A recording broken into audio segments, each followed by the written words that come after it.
Welcome to Democratic Dialogues.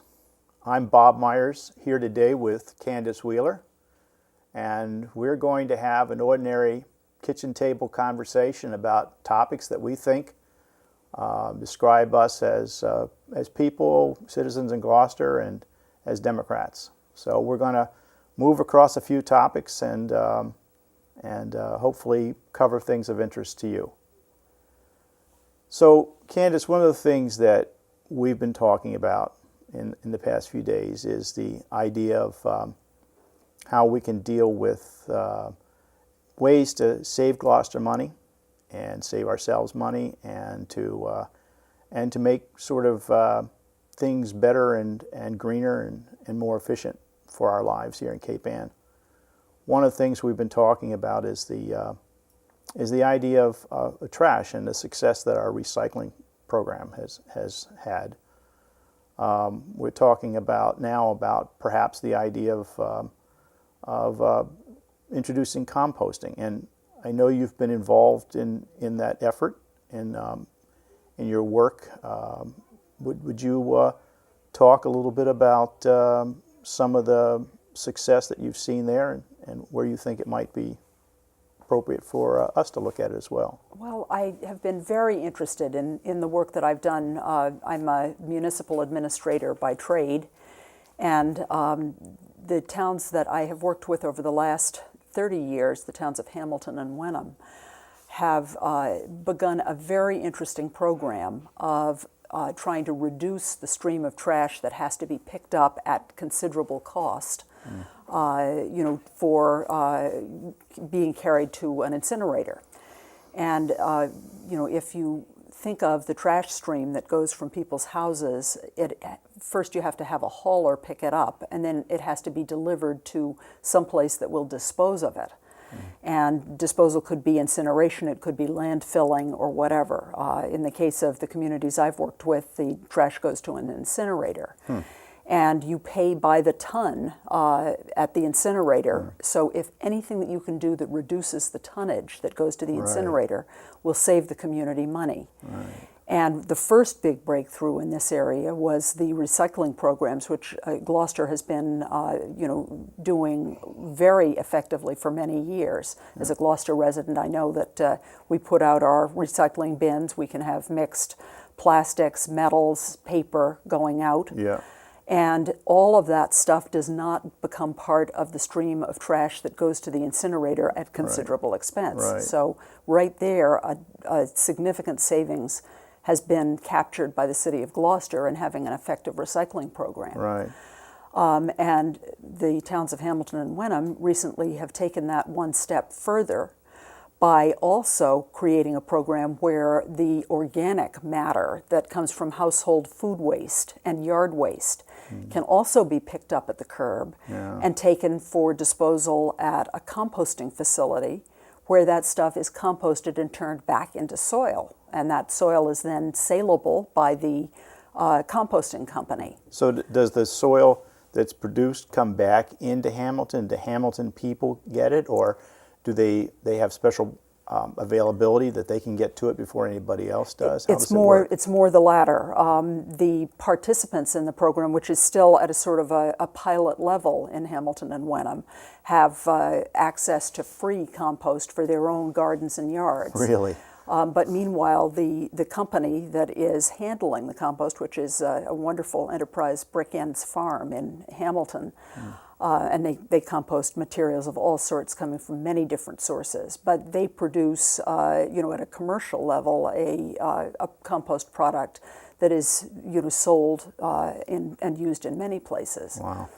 And whether it's a private composting company or even maybe at some point in the future municipal composting facilities where several municipalities might join together and run one that all of their organic trash could go to. Is it likely that if that were to happen, that it would be more effective, more profitable if we were to group up with other towns that are doing it, like Ipswich perhaps, or I think Rockport and Gloucester? that would certainly be the case. To have the both the space and the technology that it would take to do it If every community was trying to do its own little Right. operation, it probably would be more expensive it would work than better if at scale. they worked together.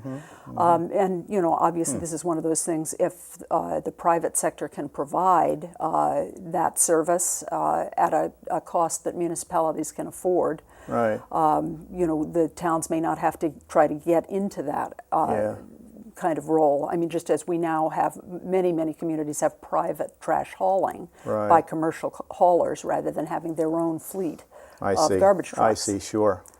Yeah. One of the things that I understood from working with you on this or talking with you about this was the idea that it's the organic wastes that are producing the methane or methane in the dumps, where they have all the pipes there to exhaust that. You can see them down 128, for instance. And if we were able to take that compostable material out, we would cut down considerably on the methane that's being produced. Well, that's an interesting point. I hadn't explored that yet, and I think as communities look at programs like this, organic composting, that's something that certainly should be considered. Right. There are many materials in landfills that will continue to decompose, and it probably would not mean that there'd be no gas off-put from a landfill. Right. But it's interesting that that we've come to a time where we're actually making use of some of that atmospheric content Yeah. of gases that come off a landfill. Yeah. Yeah. And you don't want to, whatever power they are generating, you don't want to lose, obviously, the potential of that as a power source. Right.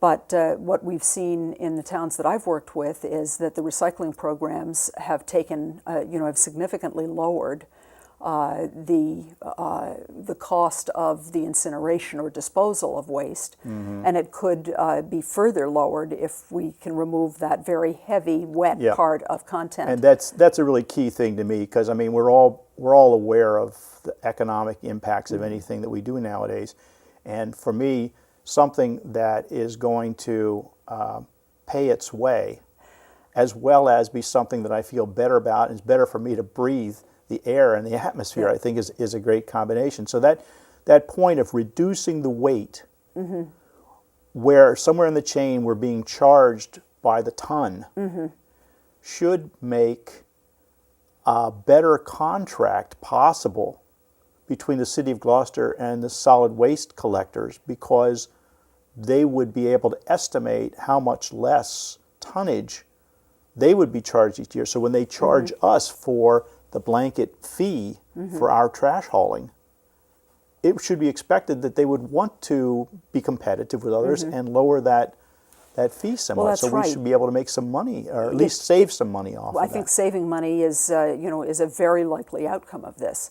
And hopping back to the landfill thought for a moment, in Massachusetts and probably all over the country, the tendency has been that landfills have been capped and closed, and there's not a great deal of of new landfilling going on for regular household trash. Right. It is tending to go to other forms of disposal now. Right. So, that makes it all the more, appropriate and even urgent to try and find solutions for Right. dealing with stuff that would otherwise be incinerated with Right. whatever environmental impacts incineration has. Right, absolutely. So there's so many different levels of good outcomes that can come. It also means that, whether private or public, you have to build fewer new facilities. If the trash stream was constantly increasing, you'd need new incinerators going in, here and there across Yeah. the country, Yeah. every few years. Right. This way we can hopefully keep the amount of trash that is produced steady or declining. Right. And, across the country, there'll be that much less, incinerator gases Right. going into All the of which atmosphere. drift our way, right? Absolutely. We seem to be on the path. Right. So, I think there are changes that cascade in a good way to a reduced environmental impact and to the word that has become, something that we hear often now, sustainability. Right. living in a way that, that the environment around us can support so that we don't degrade our own nest, so to speak. Right, absolutely. And I mean, I think there's two ways in that too. I always come back, it seems, to the economic impacts as well. For me, it's always got to be a twofer on these things. Oh, yes. I've got to find a way that it actually is more economical for me to live my wonderful life here in Cape Ann, as well as to do a thing that in my conscience makes me feel better. I mean, one of the things that we've talked about was, we all think about making energy, and we think it would be a wonderful thing if we had the ability, if Gloucester and Rockport's rules were such that we could put up windmills that were effective, and generating power or solar and all that sort of thing. But there's an initiative there that's available to us right now that, well, it does cost a little more money. It costs about 0.2 cents, I think, per kilowatt hour. But I think it was on a program like this that I saw the idea that you can actually go to the website for your electric company and choose the green up option, and you can actually require that the amount of electricity you use is coming from solar, wind power, and small hydro. And the electric company is obliged to purchase at least that amount of energy. Now, energy is just sort of a thing that goes around and around, but so mine may have been partially produced by one carrier or the other, but the amount that I've consumed has to be bought from that source. So it's a way. Now, that one's one that costs a little bit more, but it certainly makes me feel better. And instead of putting large amounts of money into a solar array on my house or something like that, I feel like I'm participating and taking advantage of that. So, and if you multiply your experience over a whole community, you start to think of the fact that these programs create demand for sustainably produced energy. Yeah. And I know for many years there was discussion of the fact that while oil and gas were still relatively cheap, it was hard for solar and wind power and so on to compete in terms of the cost of producing, each unit of energy. But if you have programs like the one you just described, where you are essentially allowing a demand to be created for hydro and solar and so on, then the shift towards those kinds of power is helped along by these programs. Yeah. We so were talking. That's a great example. Yeah, we were talking earlier about this ESCO idea, which I think is really interesting. The whole idea about we often think about, well, we've got to produce more energy here, so we've got to get a windmill farm, which I think is actually not a bad idea, and I'd love to talk about that if we have time. But it seems like sometimes we overlook some of the more everyday things. Like, for instance, when we work on our houses, if we super insulate them, our heating bills come down. Now, everything is trade off, and you got to pay for things for that, and so it's hard to find but if anybody's in their house for 10 years, let's say, pretty much it begins to become something that's affordable after a while. But the ESCO idea, the inventory, all the appliances in a municipal government, like lamps and all that sort of thing. And this sounds like a very trivial thing, a few watts here. Why would a lamp that has a few watts more? But I had related to you that my company goes around and they actually examine probably that UL rating or something in there, and they put a sticker on the lamp on my desk at the office that allows me to keep it or not. If it exceeds a certain wattage or something like that, they say, well, that doesn't fit within our energy form, so you'll have to take that home and get another one, or put a smaller bulb in or something like that. So this ESCO idea you were mentioning earlier, it's an organization that already takes that into consideration, and they do a service like that? Yes. First of all, for those who haven't heard the abbreviation ESCO, it's Energy Services Contracting. And when, once again, working with the towns of Hamilton and Wenham, there is a company that will work with the municipality to figure out how significant amounts of energy can be saved in the operation of municipal buildings. And this is clearly something that any commercial or industrial entity could do the same kind of thing. But the thought in the work that I was part of was that if the municipality could significantly cut its costs for energy consumption, whether electricity or fuel oil for heating and cooling, that money could be put towards other important government services and schools and so on. And at the same time, we'd be doing something for sustainability and for trying to become more green. And I think the word green is really all about finding ways to live that do not damage the environment and that make it possible for human beings to continue to exist without creating a world that they don't want to live in. The idea of sustainability? Yes. Yes, I think that's really become, one of the most important, goals of government at this point, to work towards sustainability on every level of government, local, state, and federal. So the program in the towns that I've worked with involved a careful engineering survey of all of the energy usage of a community.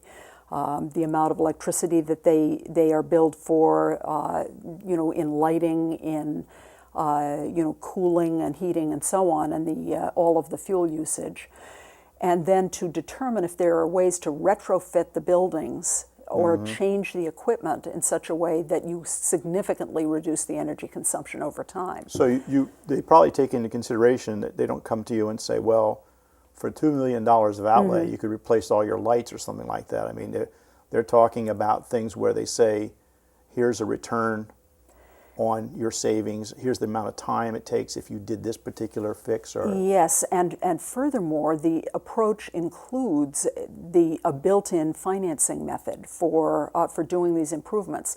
Normally, municipalities haven't been in the position to do this sort of thing because it would require a big capital outlay. And when you think of all of the deferred maintenance of municipal buildings and facilities that we have all had to live with because the funds are scarce to do capital improvements and even capital repairs, you can see why changes like this just get put off over and over again. Right. But with this approach of an energy services contracting project, the savings that will be earned by using less power over the years are actually used to buy the improvements.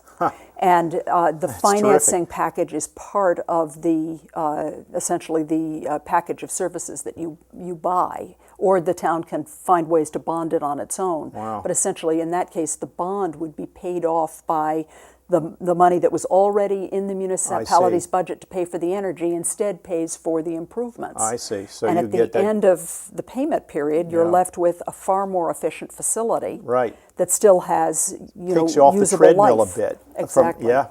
And then hopefully that money gets spent on either other capital improvements that are sorely needed to infrastructure, water, sewer, whatever, or on other types of programs that otherwise would require increases in local taxes.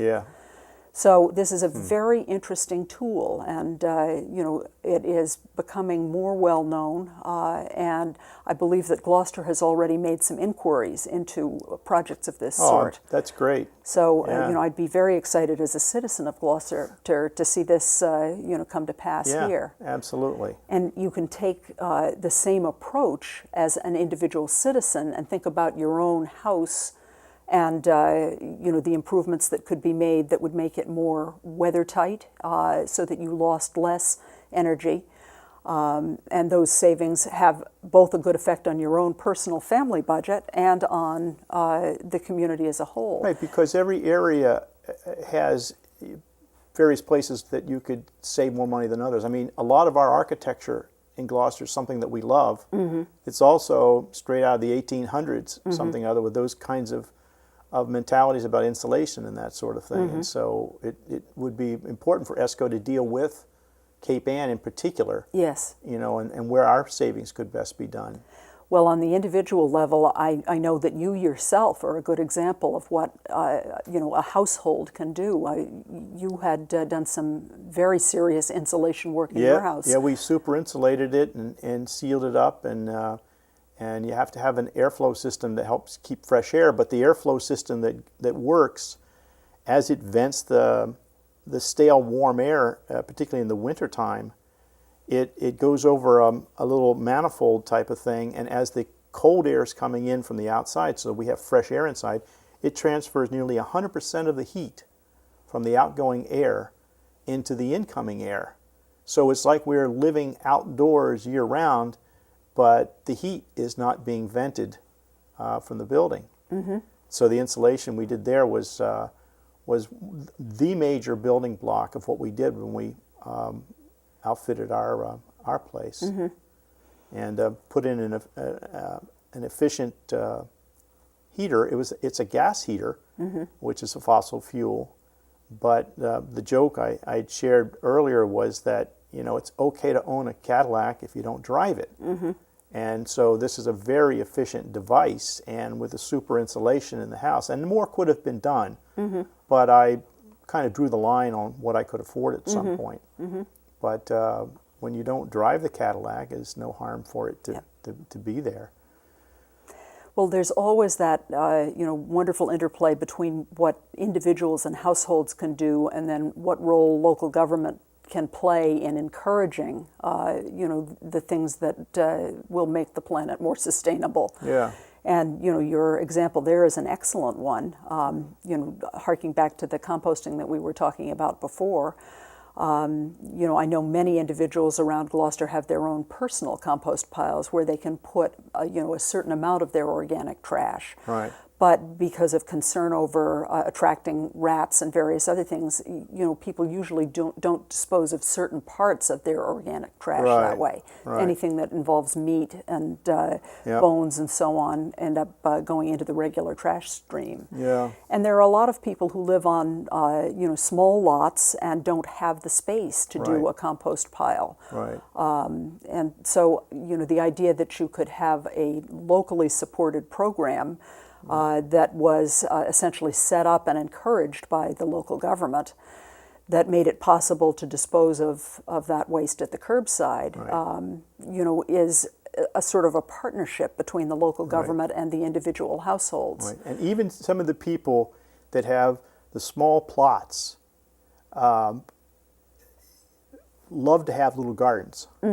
And compost is well recognized within this city as a very, very valuable commodity. The black gold of, that we can put in there and make those wonderful tomatoes and basil and that sort of thing come up. And, I was wondering, sort of segueing a bit here, I wonder what we think jointly here about the idea that, it's an idea of sort of a democratic approach to things, or a Democrat's approach to things, and a Republican's approach to things, and an independent's approach to things. I mean, here we have two things: the individual helping to conserve, and then the government of the city helping to conserve. I mean, as a Democrat, I feel like I'm constantly thinking that what really makes the difference is other people, myself and other people, working together. That's even a bigger difference than me doing something by myself and sort of calling out that I'm doing it myself. But just working with other people, and then collaborating on things, and then getting the government to sort of be in sync with people's concerns as well. I mean, I think of that as a democratic sort of focus, something that makes me a Democrat rather than a Republican. Well, I think that to me the choice is based on the idea that that government is seen as a positive force, and that an active and an envelope-pushing government at each level, local, state, and federal, will help us move towards something good and positive. And I think that it's all a matter of degree, but I think that one of the reasons I'm drawn to the Democratic Party is that it's based on the belief that government is a positive force and that you use it in order to solve the problems that are facing us. And that there are some things that just by their nature are hard for the private sector to handle. And environmental problems are a very good example of that. And that if there's not some both regulation and leadership and innovation happening, Right. To create programs set up by government to solve these problems, it's very, very hard to solve them at all. Right. And everything is always a matter of degree. I mean, I am sure that there are many, many Republicans out there that believe in the importance of a certain amount of regulation and so on. But I think as a matter of emphasis, I find myself more drawn to the vision of what government is and what it can do at every level in the Democratic Party. And I think throughout all of this, my feeling is we have to try to have bipartisan and cooperative efforts going on. Right. Most times, if we look at the issues that we're facing, we'll find ways to work together on them in a positive way. And I feel that our city government is showing great leadership in that direction at this point. I'm very excited at some of the positive steps that Gloucester's local government is taking, whether it's finally making use of that lot that has been vacant along the waterfront for the last several... I4CA, IC4A, I forget.